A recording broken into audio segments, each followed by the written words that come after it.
Hey folks, Rue here. Just wanted to let you know that this episode of Ruel's Running Podcast is sponsored by Health IQ, an insurance company that helps health-conscious people get special life insurance rates. Health IQ can save the listeners of Ruel's Running Podcast up to 33% because physically active people have a 56% lower risk of heart disease, a 20% lower risk of cancer, and a 58% lower risk of diabetes compared to people who are inactive. Health IQ uses science and data to secure lower rates on life insurance for health-conscious people, including runners, cyclists, strength trainers, and more. To see if you qualify, get your free quote today at healthiq.com/Ruel or mention the promo code RUEL when you talk to a Health IQ agent. Podcasting from somewhere in the San Francisco Bay Area, the birthplace of Bruce Lee, the iPhone, and the bendy straw. This is Ruel's Running Podcast, a podcast about running, health, family, play, and an NSNG lifestyle. And now, here's your host, Ruel. There was a dream a million miles away. There was fire in Amazon.com. You know, I won't be surprised if more and more stuff that I shop for, buy, and get shipped to my home comes from Amazon. It's just a reality, right? And if this is your reality, go to ruelsrunning.com, click through to the Amazon banner to get to Amazon. Why am I asking you to do so? Well, it is a no-cost-to-you way. If you like listening to Ruel's Running Podcast, it is a way that you can help the show out without spending more than you've already spent while shopping at the good folks at Amazon.com. So help us out. Go to ruelsrunning.com, click through to the Amazon.com site, and shop, connect, and enjoy.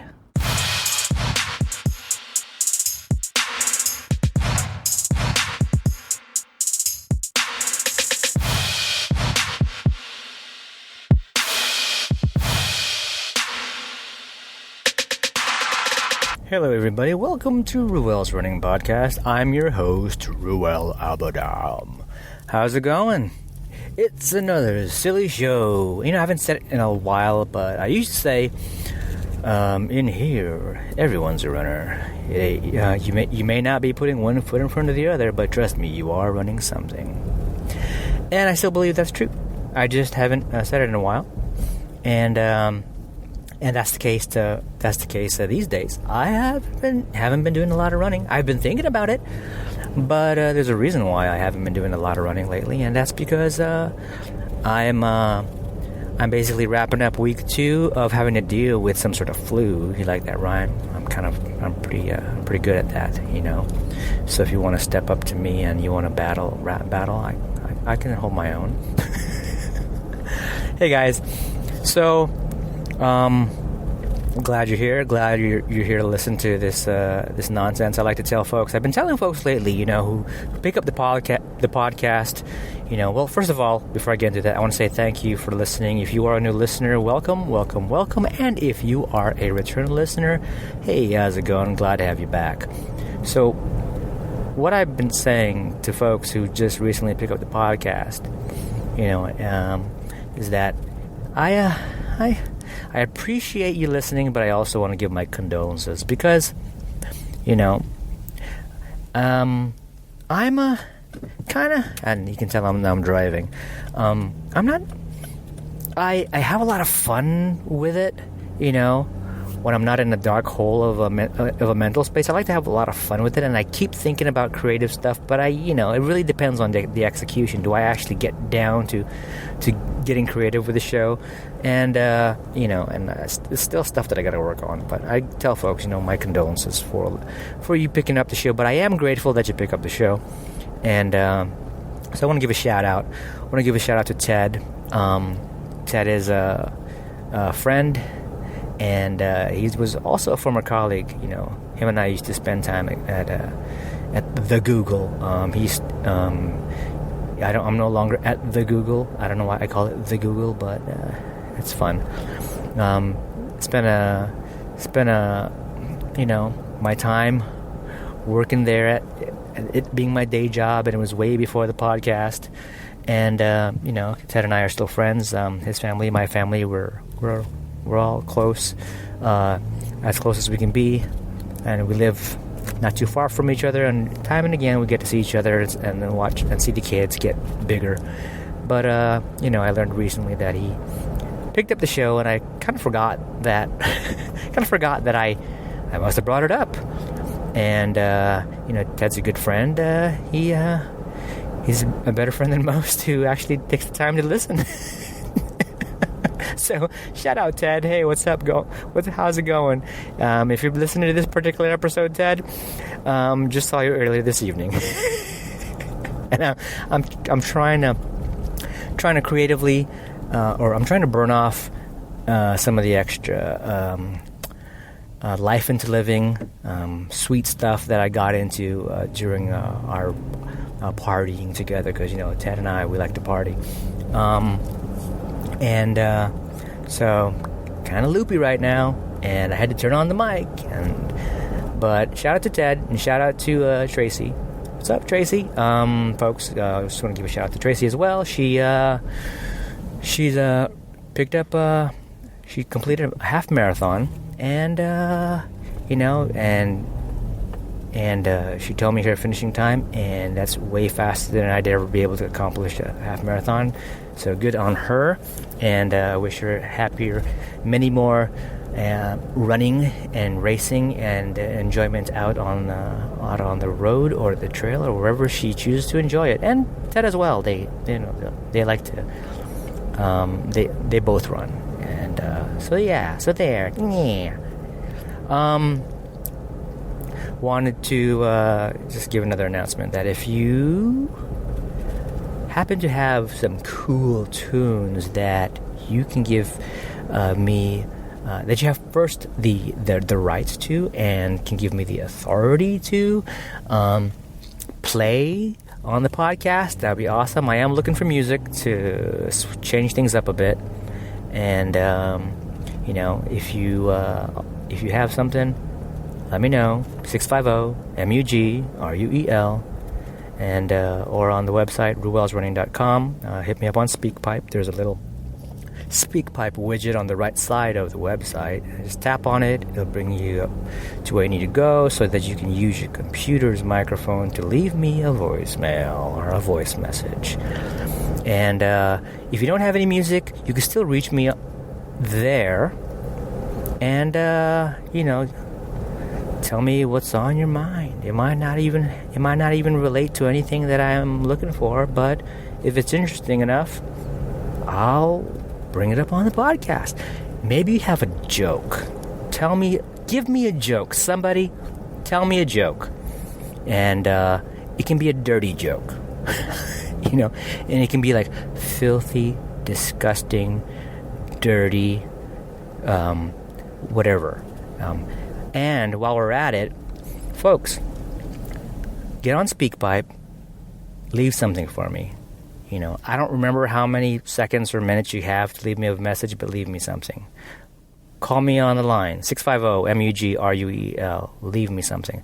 Tell me your most memorable, precious, meaningful, and special holiday story. Maybe tell me, tell me about the time something hilarious happened to you when you, as far as a holiday memory, or gift giving or gift receiving, or something that you received that, is an interesting story, or something you gave away, or something. Give me something. I'd love to be able to share it on the show. And I'll tell you one of my stories. The holidays are awesome. We all kind of know that. And as a kid, what I remember most of all was that you sandwiched, or not you, the listener, but it just happened to be scheduled this way, where this big old break was sandwiched between Christmas and New Year's. And that meant I didn't have to go to school. And there was a lot of late nights that I enjoyed, and my brother enjoyed, just goofing off at home, around the neighborhood, with the kids, the cousins and other kids in the neighborhood. And when and then when New Year's rolled around, it just got really crazy because, growing up on Guam as a kid back in the day, that meant you got to play with firecrackers, you got to play with noisemakers, and you got to play with matches and lighter fluid. Kids, or whoever's listening these days who might not have the brightest of minds, I appreciate you're here, but I'm telling you, don't play with fire and don't play with lighter fluid. Anyways, so there was one Christmas where I got a drum set for as a gift, and it was awesome. It's a kid's drum set, and it was funny because Christmas Eve, my dad wanted me to open it up sooner than later, and I just wasn't feeling it. And the reason why I wasn't feeling it was because my dad was a shit-faced drunk. He was shit-faced drunk Christmas Eve, and I was willing to wait for the next morning to have something to open up for Christmas. But he was motivated for me, for whatever reason, to open up the present that evening. I think I kind of was woken up out of bed, and maybe he felt that I would have enjoyed the fact that I could do that. He was giving me permission to do that, but my mom was like, just chill out, dude, and he was sleeping, just leave him alone, and my dad was there. He's like, the packaging, the gift was in a big old box. It's a drum set, if you can imagine, bass drum, snare drum, all that stuff. And he ripped open one side of the thing, revealing a little bit of what the packaging looks like under the wrapper. But again, I kind of held off. I waited, weird, typically as kids, you want to be able to get that sneak peek into what the gifts are. But I guess the mere fact that Dad was trying to make me open it earlier, and wasn't making Mom happy. It just there was no joy in it. So eventually kind of brushed my dad off, went back to bed, got up the next morning, had a drum set, got it assembled. I got to play with it. My brother got to play with it. It was just fun, pretending that you were a drummer in some band and making shit tons of noise. And so that gift didn't last, too long, because by the time New Year's rolled around, and it was time to just make a ton of noise, we were banging the heck out of that drum Christmas Eve just to, when the clock struck midnight, when just banging the cymbals and the hi-hat and just going up and down the street, because you could do that. You could just take anything to make noise and just make a big old audible mess, and kept on banging the drums. Eventually, broke the drumsticks and got the heck with the drumsticks, and started disassembling some of the metal legs of some of the parts of the drum set. Because it needed something to bang the drums with.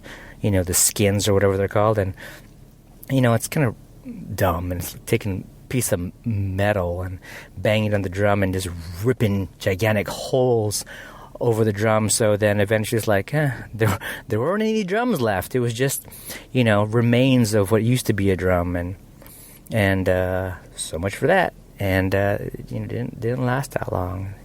Lasted Christmas, God. Pretty sad. Didn't last 2 weeks for sure. But there was still lighter fluid and fire and to be had, and back then it was okay to kind of make noisemakers out of tin cans and lighter fluid, and we used to do a ton of that. We used to make these cannons, make a nice long cylinder out of these cans. We would tape together, length, taped together with duct tape and masking tape or whatever we had, and and vaporize a bunch of lighter fluid on one end of the thing and then hold it up next to a flame, typically a match or a lighter or even a little campfire, and just cause that thing to kind of blow through the tube, make a nice noisy mess. But you know, and then when there wasn't any more lighter fluid to make noises with these homemade cannons, we would just take our bicycles and and jump over the campfire. And then if we just got too tired of trying to launch over the campfire, we would just kind of drive right through the fire. You know, making a mess. Yeah, we used to make fires just any parts of the property, you know, over the Bermuda grass and wherever, and it just kind of was okay to do. And you know, and then if we weren't doing that, we were just trying to scream at the top of our lungs, trying to make as much noise until we got too exhausted, and that was New Year, Christmas through New Year. It's a blast. So that was a holiday memory. So tell me yours. And I'll move right along. Let's move right along into what's cooking. What's cooking? Oh God. You know, I've been saving a lot of bacon grease, and I've talked about bacon grease over and over and over and over again. And at some point, when you use bacon grease, you got to change the bacon grease. And so this is sort of not like, what's cooking? There's something delicious. It's what's cooking, and oh boy, you know, if I want to do more delicious cooking, I gotta kind of do a little maintenance. And I have this cast iron sort of Dutch oven, if you will. It's a little kind of pot of sorts, and I have it like halfway filled with bacon grease, and I'll use it up to fry up what's called lumpia. Lumpia is basically an egg roll made of rice paper, and it wraps some ground meat in it, like pork and shrimp and whatnot. And it's a Filipino Chinese type thing, and the family likes to enjoy that once in a while. It isn't like NSNG completely because of the rice paper, but when I do make it, I'll fry it in bacon grease, and it's awesome. But you know, I haven't been keeping track. I've been frying, you know, intermittently, keeping the same oil, just fishing out little bits and stuff that don't need to be there. And I know it sounds disgusting, and it is kind of disgusting, but when you cook something and it's delicious, it's awesome. But eventually the oil gets, you know, it needs to change. And the reason why it needs to change is there's enough sort of sediment from what you were cooking that just sort of settles on the bottom and kind of burns, and it's not so great. It starts to really impact the flavor of what you're cooking. And last night I was cooking something for the kids, and then I was like, okay, no one's really eating it. I wonder why. So I took a bite of it. I'm like, oh, okay, it's just not that tasty. Time to change out that oil. So that's what was cooking. And so then this kind of goes into sort of maintenance mode. I took all the cast ironware, I cleaned it all out, whatever sort of greasy stuff was on it, and I took a bunch of salt and I rubbed the heck out of it to kind of clean it out, you know, and then rinsed it off with some water, and then put it on top of the stovetop and turned that sucker really high till it started to smoke a little bit. Then I took some sort of like palm oil, coconut oil type stuff, and I poured it in each of the cast iron cookwares and wiped it all around, and just there you go, nice and clean and ready for the next batch of cooking. So that's what was up in the kitchen, and right now I've got, you know, some pretty clean and ready and seasoned cookware waiting for the next thing. And what the next thing is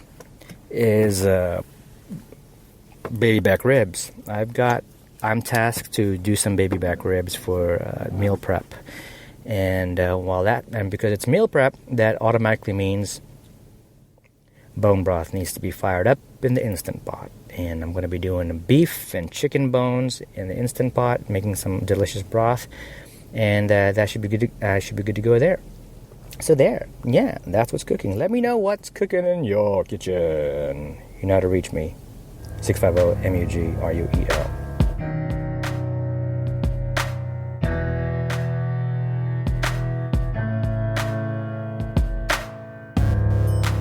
Health IQ, rated 9.6 out of 10 on Trustpilot. Customers love them. You know Ryan Hall, the fastest marathoner in American history and the only United States athlete to break the 1 hour time for the half marathon.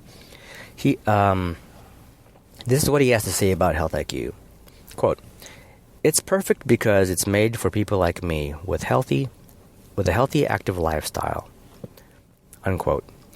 The lower heart rates that many pro athletes have can sometimes negatively affect insurance rates. Hall liked the fact that Health IQ used this active lifestyle as an asset in getting a good life insurance rate rather than it being a detriment. He commented that he appreciated how Health IQ made the process easy and simple for him, given how limited his time already was. Health IQ is the fastest growing life insurance company with over $5 billion in coverage. So, like saving money on your car insurance for being a good driver, Health IQ saves you money on your life insurance for living a health-conscious lifestyle. To see if you qualify, get your free quote today at healthiq.com/Ruel or mention the promo code RUEL when you talk to a Health IQ agent today.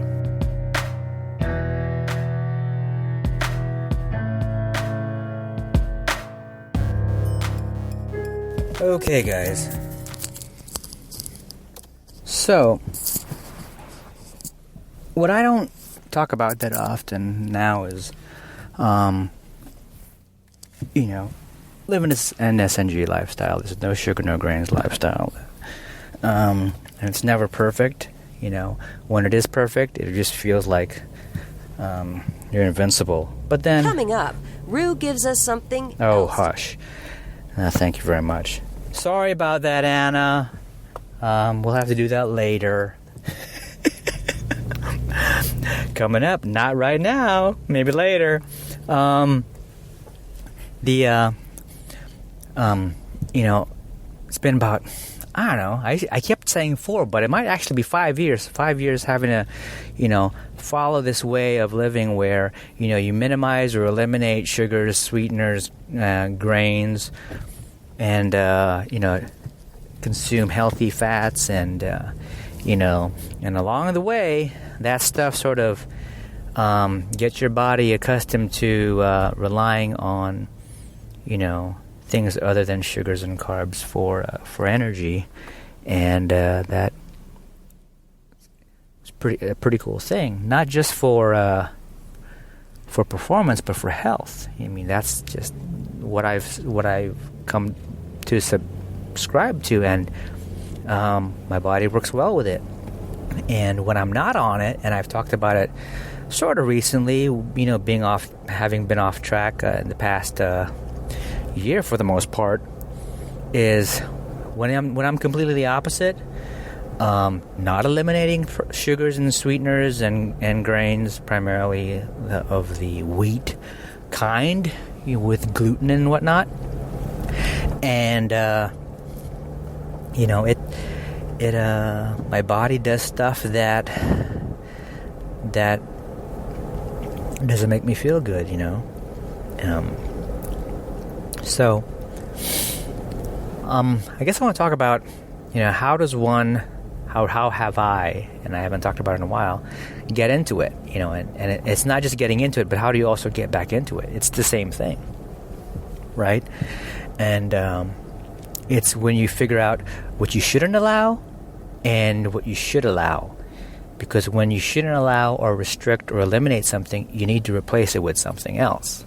And when you do that, it's about not depriving yourself, because when you deprive yourself on a certain way of eating, then that's when things don't stick around, things don't hold, and you sort of get off track more often than you need to.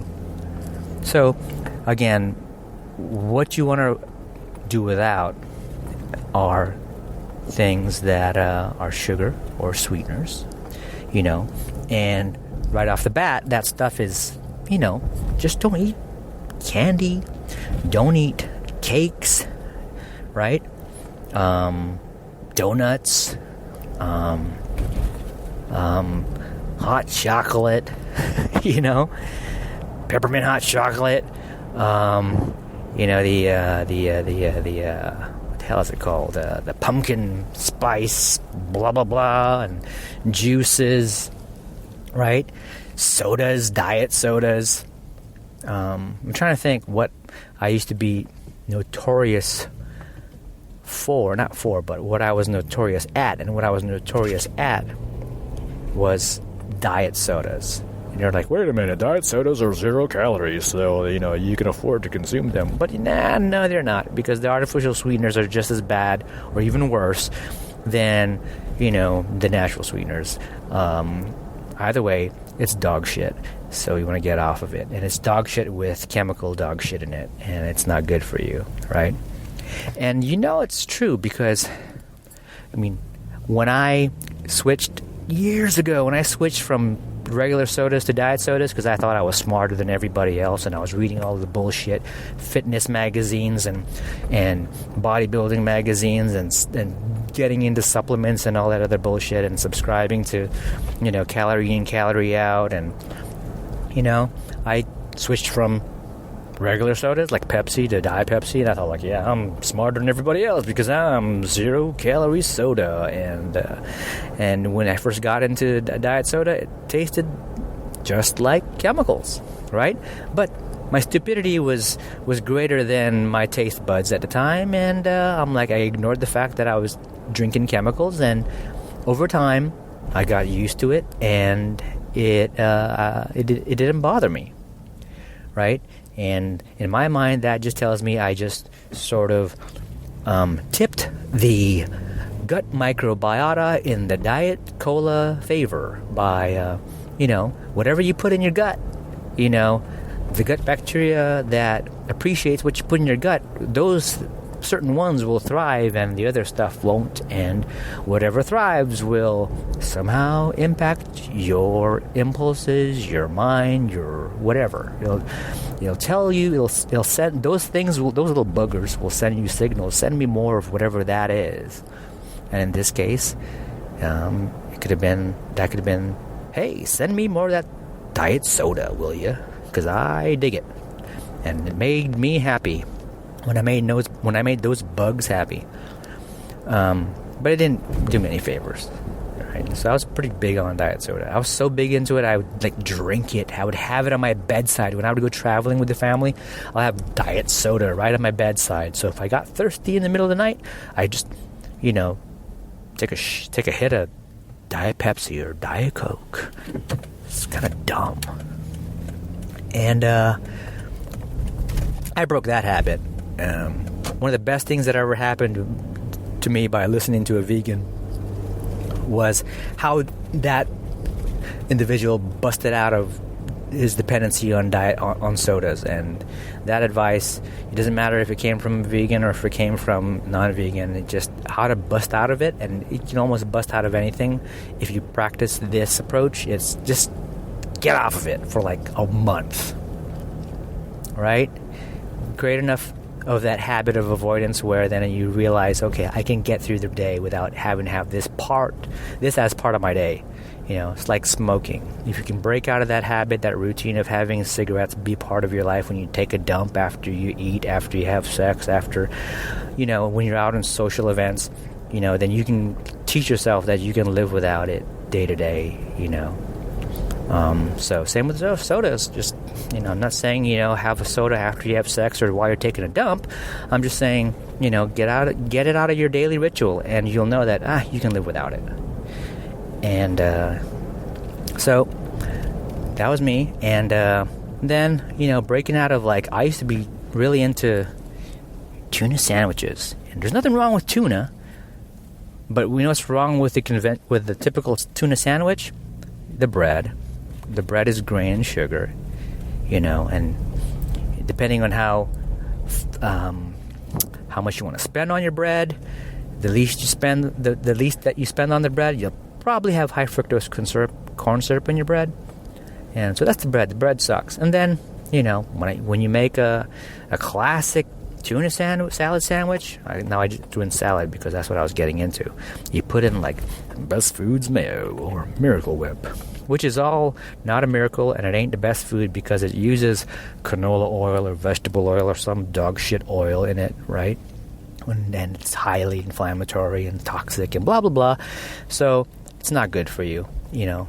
So that's things that you kind of learn, like how do you avoid the crappy fats and how do you identify and consume the healthy fats? Those are the things you add into. Once you eliminate the sugars and the grains, you want to add into more healthy things, meats and fish and veggies, you know, and have that fill you up and satisfy you. Awesome. Hey guys, it's time for me to go. And just want to give you guys a reminder. It's holiday time.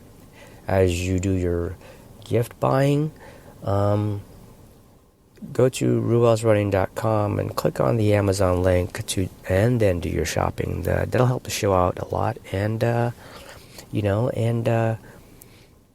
that's it. Awesome, guys. Thanks for sticking around. Thanks for listening to the show. I appreciate you. I'll catch you on the next episode. Remember, eat something delicious, hug your family, and go run something. Bye. Thanks for listening to Ruel's Running Podcast with Ruel. If you like what you just heard, share it with your friends and your enemies. Also, be sure to check out the site over at ruelsrunning.com. This has been another Coffee with Heavy Cream production. Join us next time for another silly show of Ruel's Running Podcast.